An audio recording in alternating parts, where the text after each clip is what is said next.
Next day புறாவை எல்லாத்தையும் வெளியே திறந்து விட்ருக்கேன். ஸோ எல்லாம் ஒவ்வொன்றா வெளியே வர ஆரம்பிச்சுட்டு கூண்டு அடித்ததுலேருந்து எல்லா புறாவும் இன்றைக்கி தான் வந்து தரையாக திறந்து விட்றேன். ஸோ எல்லாம் வெளியே வந்துக்கிட்டு இருக்கோம் ஒவ்வொன்றா.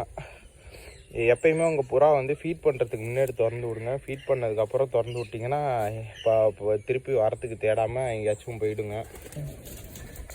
எந்த இதுவுமே பண்ணக்கூடாது, ஹரிபரியாக பண்ணக்கூடாது. அதுங்க பாட்டு ஃப்ரீயாக இருக்கணும். நீங்கள் பிடிக்கிறேன் துரத்துனீங்க ஏதாச்சுன்னா பல புறாக்களை தொலைத்த அனுபவம் உண்டு. ஸோ பார்த்துங்க. ஜஸ்ட்டு தீனியத்துக்கு உள்ளே வச்சுருந்தீங்கன்னா எல்லாம் கொஞ்சம் கொஞ்சமாக உள்ளே போக ஆரம்பிச்சிடும். அவ்வளோதான், சிம்பிள். ஸோ நான் பயந்துக்கிட்டு இருந்தேன் கிட்டத்தட்ட ஒரு மாதத்துக்கு மேலே இருக்கும் திறந்தே வீட்டில் பயந்துக்கிட்டே இருந்தேன். ஸோ இன்றைக்கி தான் திறந்து விட்டு ட்ரையல் பார்த்துருக்கேன். பயமாக தான் இருக்குது, பட்டு இதாகிக்குங்க, செட் ஆகிக்குங்க, நம்பிக்கை இருக்குது. எதுவுமே கண்ணாமண்ணு பறக்கலெல்லாம் உள்ளே போதான் ட்ரை பண்ணுது. அதனால தான் ஃபீட் பண்ணாமல் திறந்து விட்டிங்கன்னா இது ஒரு அட்வான்டேஜ். சக்ஸஸ்ஃபுல்லி ஒரு புறா மிஸ் ஆகாமல் அடைச்சாச்சு. தேங்க்ஸ் டு பொட்டுக்கலை வச்சு எல்லாத்தையும் அடைச்சிட்டோம்.